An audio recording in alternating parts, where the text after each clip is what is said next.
Hello everyone, स्वागत है आप सभी का टॉपर्स वे पे। जैसा कि आपको पता है कि हमने टॉपर्स वे प्लेटफॉर्म का स्थापना किया है, जिसके लिए बिहार के सर्वश्रेष्ठ टीचर्स की टीम हम लोग के साथ जुड़ी है।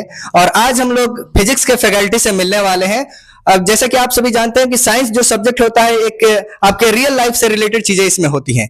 तो अगर साइंस को हम सिर्फ किताबी भाषा में सिर्फ किताब से पढ़ें तो ये एक बर्डन बन जाता है। लेकिन हम आपके लिए जो फिजिक्स के टीचर्स को बुलाने वाले हैं, ये लगभग 15 साल से फिजिक्स पढ़ा रहे हैं, 15 साल के इनके पास एक्सपीरियंस है। और ये आपको फिजिक्स से एकदम डे टू डे लाइफ के एग्जाम्पल से रिलेट करके पढ़ाने वाले हैं, और इससे फिजिक्स एकदम इंटरेस्टिंग हो जाएगा। तो हम चाहेंगे कि एनके सिंह सर आइए और बच्चों को बताइए कि आप कैसे बच्चों को फिजिक्स इंटरेस्टिंग वे में समझाने वाले हैं। सबसे पहले टॉपर्स वे से पढ़ने वाले सभी विद्यार्थियों को तहे दिल से धन्यवाद।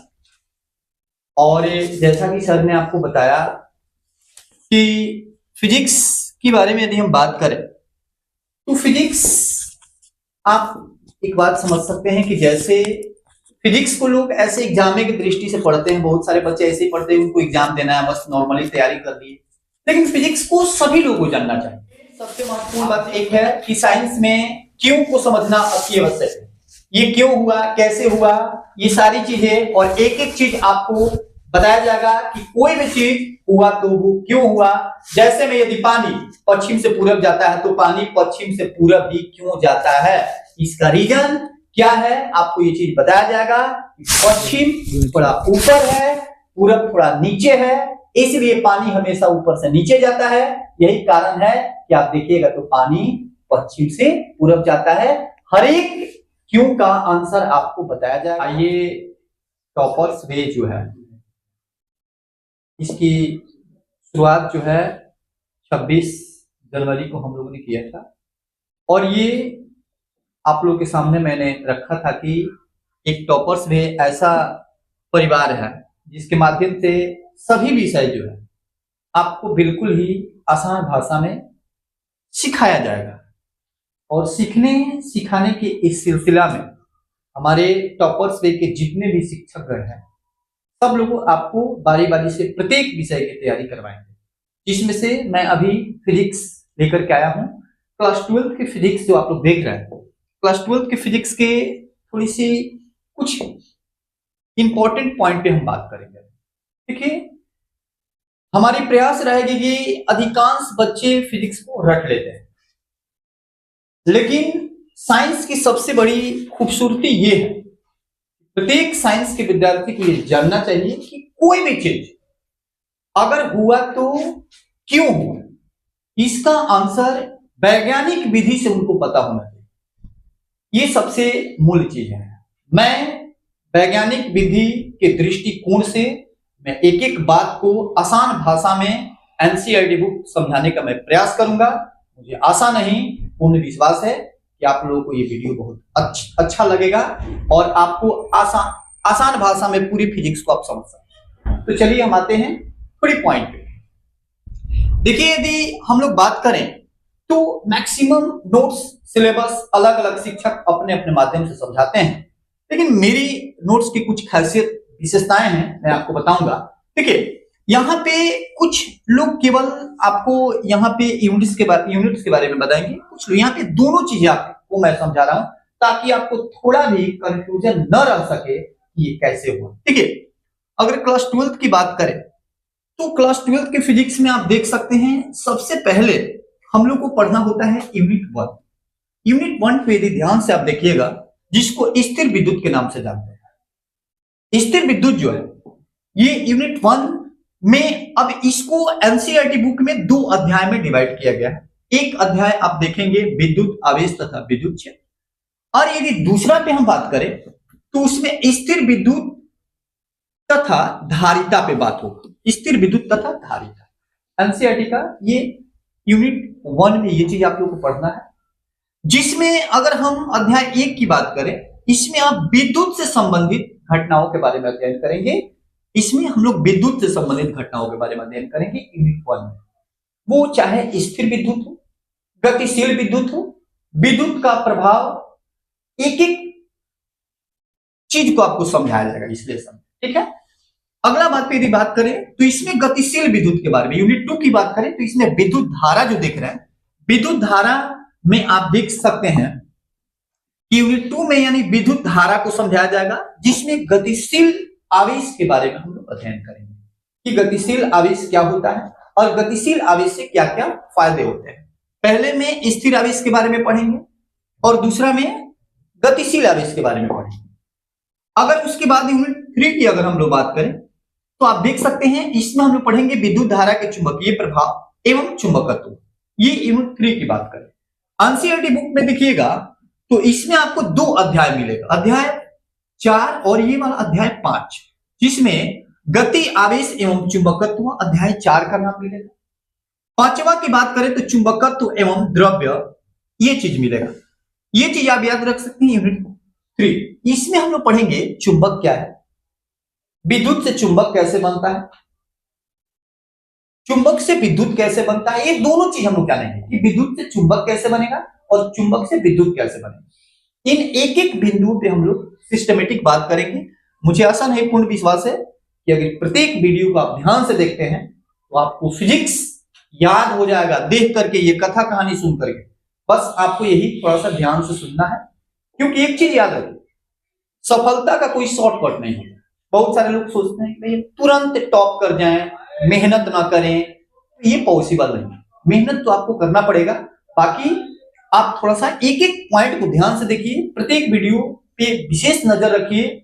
आशा नहीं, ये गारंटी है कि आपको समझ में आएगी, 100% समझाने की गारंटी है।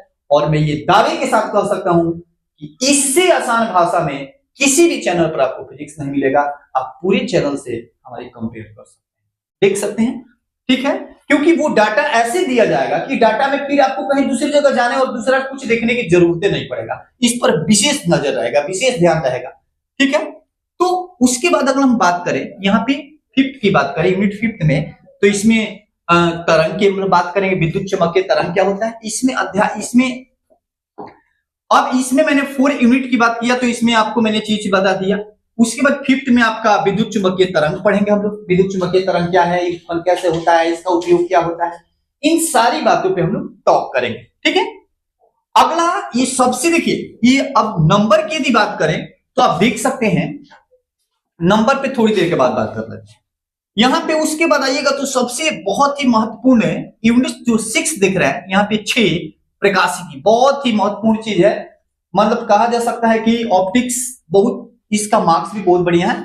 और ऑप्टिक्स में 2 चीजें हम लोग को पढ़ने, यूनिट 6 जो है, और यूनिट 6 में 2 अध्याय आपको मिलेगा, एक अध्याय 9 मिलेगा और एक 10, यानी 9 और 10 मिलेगा। एक में हम लोग किरण प्रकाशिकी एवं प्रकाश के बारे में अध्ययन करेंगे। किरण प्रकाशिकी क्या होता है, यानी पार्टिकल नेचर के बारे में हम लोग व्याख्या करेंगे। दूसरा हम लोग बात करेंगे कि ये तरंग प्रकाश की क्या होता है, इसमें क्या चीज पढ़ते हैं। तो आपको ये चीज बताया जाएगा कि प्रकाश की 2 प्रकृति होती है। प्रकाश जब चलता है तो तरंग के जैसा व्यवहार करता है, और जब किसी सतह पे पड़ता है तो कण के जैसा व्यवहार करता है। प्रकाश में दोनों प्रकृति पाई जाती है। इन दोनों के बारे में हम लोग बात करेंगे, पहले किरण प्रकाश की और फिर तरंग प्रकाश की, ठीक है। अगला चीज पर यदि हम बात करें तो यूनिट 7 में हम लोग बात करेंगे प्रकाश विद्युत प्रभाव क्या होता है। यानी प्रकाश विद्युत प्रभाव में हम लोग देखेंगे कि प्रकाश से विद्युत कैसे बनता है, इसमें कौन कौन से इंपॉर्टेंट क्वेश्चन हैं, इन सारी चीजों पर हम लोग बात करेंगे। आज के डेट में देखिएगा तो डेली लाइफ में प्रकाश विद्युत प्रभाव का बहुत ही मतलब बेहतरीन उदाहरण आप देख सकते हैं, लिफ्ट। बिना आप लिफ्ट में प्रकाश विद्युत प्रभाव का अनुप्रयोग है, ये सारी चीज आपको पता चलेगा। बिना खोले गेट खुल जाना, रिमोट से सारी चीजों को कंट्रोल करना, ये सब प्रकाश विद्युत प्रभाव का ही अनुप्रयोग है। अगला यदि हम लोग बात करें कि इसमें हम लोग यूनिट 8 में सीखेंगे परमाणु क्या होता है। तो आपको पता होगा कि दुनिया की जितने भी वस्तुएं हैं ये सब परमाणु से मिलकर के बनी है, और परमाणु की सबसे सूक्ष्म भाग जो उसके सेंटर पे मौजूद होता है उसी को नाभिक कहा जाता है। तो ये परमाणु और नाभिक के बारे में हम लोग अध्ययन करेंगे। उसके बाद हम लोग इसमें देखेंगे यूनिट 9 में। यूनिट 9 में आप अर्धचालक का नाम सुने होंगे, अर्धचालक क्या है और अर्धचालक की क्या विशेषताएं हैं, इन पे हम लोग बात करेंगे। गेट्स वगैरह सब कुछ ये यूनिट 9, और इसमें आप अर्धचालक इलेक्ट्रॉनिक डिवाइस के बारे में हम लोग बात करेंगे। लास्ट संचार में हम लोग बात करेंगे कि संचार व्यवस्था क्या है। संचार व्यवस्था आपको पता होना चाहिए कि किसी भी मैसेज को एक जगह से दूसरी जगह भेजने के लिए जो भी तरीका अपनाया जाता है वो संचार होता है, संचार कहलाता है। और एक मैसेज को अलग अलग जगहों पे कैसे फैलाया जाएगा, कौन कौन सा भी तरीका होता है, कौन कौन से कंपोनेंट्स जरूरी होते हैं, सारी चीजों पे हम लोग बात करेंगे। चलिए अब आते हैं थोड़ी सी नंबर की बात करते हैं। तो आप देख सकते हैं यानी सबसे यहां पे जो मैंने यूनिट 1 की बात किया यानी स्थिर विद्युत, ये आपको 8 नंबर का पढ़ना है, 8 मार्क्स का, आप देख सकते हैं। उसके बाद यदि हम लोग विद्युत धारा की बात करें तो ये 7 नंबर का है। अगर बात करें विद्युत धारा के चुंबकीय प्रभाव तो ये भी 8 नंबर का है। उसके बाद यदि हम लोग बात करें विद्युत चुंबकीय तरंग के यानी इसके बाद बात करें तो विद्युत चुंबकीय ये विद्युत चुंबकीय प्रेरण और चुंबकत्व ये भी 8 नंबर का है। विद्युत चुंबकीय तरंग की बात करें तो ये 3 नंबर का है। सबसे ज्यादा नंबर का आप दिख रहा है यहाँ पे ऑप्टिक्स, ये 14 नंबर का है। इसमें 2 ये किरण प्रकाश की और तरंग प्रकाश की पढ़ना है। उसके बाद यदि हम लोग बात करें यानी प्रकाश का द्विप्राकृतिक यानी प्रकाश विद्युत प्रभाव तो ये पढ़ना है 4 नंबर। उसके बाद परमाणु और नाभिक ये दोनों मिलाकर के 6 मार्क्स का है, 6 नंबर का है। 3-3 नंबर मान सकते हैं आप। इसमें सबसे ज्यादा नंबर का जो लेसन है उसका नाम है अर्धचालक यानी संचार व्यवस्था। उसके बाद यदि संचार यहाँ पे अर्धचालक के बाद संचार व्यवस्था जो है वो 5 नंबर का है और अर्धचालक जो देखिएगा वो 7 नंबर का है। ये जो आप टोटल देखिएगा 70 नंबर है। लेकिन अभी जो पैटर्न चल रहा है थोड़ा सा कोई विद्यार्थी मेहनत कर दिया थोड़ा सा तो बिहार बोर्ड में टॉप कर सकता है, क्योंकि आप देख सकते हैं कि 8 नंबर यहाँ पे बताया गया है, पहले पूछा जाता था, अभी इसमें से पूछा जाएगा 16 नंबर। आप ध्यान से ये इसमें से भी पूछा जाएगा आपको 14 नंबर। यहां देखिएगा तो इसमें से पूछा जाएगा 16 नंबर, इसमें से पूछा जाएगा भी 16 नंबर, यहां से 6 नंबर, यहां से 28 नंबर, यहां से देखिएगा तो ये 8 नंबर, यहां से देखिएगा तो लगभग यहाँ पे 12 नंबर, यहाँ पे देखिएगा तो लगभग 14 नंबर और यहाँ पे देखिएगा तो लगभग 10 नंबर। ये टोटल को आप ऐड कर दिएगा तो आपको पता चलेगा कि अभी जो फिजिक्स आ रहा है पेपर 140 नंबर का पेपर आ रहा है, लेकिन उसमें से आपको बस आधा प्रश्न का उत्तर देना है, वो चाहे ऑब्जेक्टिव हो या सब्जेक्टिव हो, इस पर विशेष नजर रखना है। अब एक चीज पर ध्यान देते हैं, देखिए सबसे पहले का चीज यहाँ पे पहला बात पर हम लोग बात करें तो सबसे ज्यादा आप देखिएगा तो 1 2 3 4 और ये वाला 5, यानी आप देख सकते हैं कि 8 8 16 और ये 24 24 3 कितना 27 और यहाँ पे 7 27 और 7 यानी 34 पे यदि बात करें तो ये 34 नंबर का ये सब आवेश है, आवेश से संबंधित है, ये सब इनकी अध्ययन कर रहे हैं। तो हम डायरेक्ट या इनडायरेक्ट वे से हम लोग आवेश के बारे में पढ़ रहे हैं। तो आवेश 34 नहीं, आप ठीक से देखिएगा तो लगभग केवल इलेक्ट्रोमैग्नेटिज्म आपको लगभग पढ़ना है। ये आप देख सकते हैं 65 से 70 तक ये केवल आपको ये चीज आवेश से संबंधित बातें पढ़ना है। और 28 नंबर आप देखिएगा तो ऑप्टिक्स से पढ़ना है। यानी कहने का मतलब यदि हम बात करें तो ये 2 लेसन अगर ये आपका बढ़िया है, फिजिक्स का बैकबोन आपने सीख लिया, बाकी तो सब जितना ही जानिएगा उतना ही बढ़िया है। ये सारी चीजें आपको मैंने यहाँ पे दिखा दिया है कि इसमें से पूछने वाली जो कंडीशन है ये 35 नंबर का जो ऑब्जेक्टिव है, ऑब्जेक्टिव की संख्या 70 है, आप सबको पता भी होगा क्योंकि 70 नंबर के ऑब्जेक्टिव पूछा जा रहा है। उसके बाद यदि हम लोग बात करें तो ये जो 2 नंबर का प्रश्न है इसकी संख्या कितनी होती है, ये इसकी संख्या होती है 20, जिसमें से आपको सॉल्व कितना करना है 10। इसकी संख्या ऑब्जेक्टिव की 70 है, बनाना 35 है। अगर इसमें से अगर 5 नंबर वाले प्रश्न की बात करें तो इसकी संख्या 6 है, आपको बनाना 3 है, टोटल आपको 70 नंबर बनाना है। यानी आप थोड़ा सा ईमानदारी से मेहनत करते हैं तो ये हवा नहीं दावा है कि आप टॉप कर सकते हैं। और 90 प्लस मेरे कितने विद्यार्थी अभी तक ला चुके हैं, आप भी लाएंगे 95 प्लस, इसमें थोड़ा भी दूर आए नहीं है, बशर्ते कि आप ध्यान से देखिए और ईमानदारी से पढ़िए।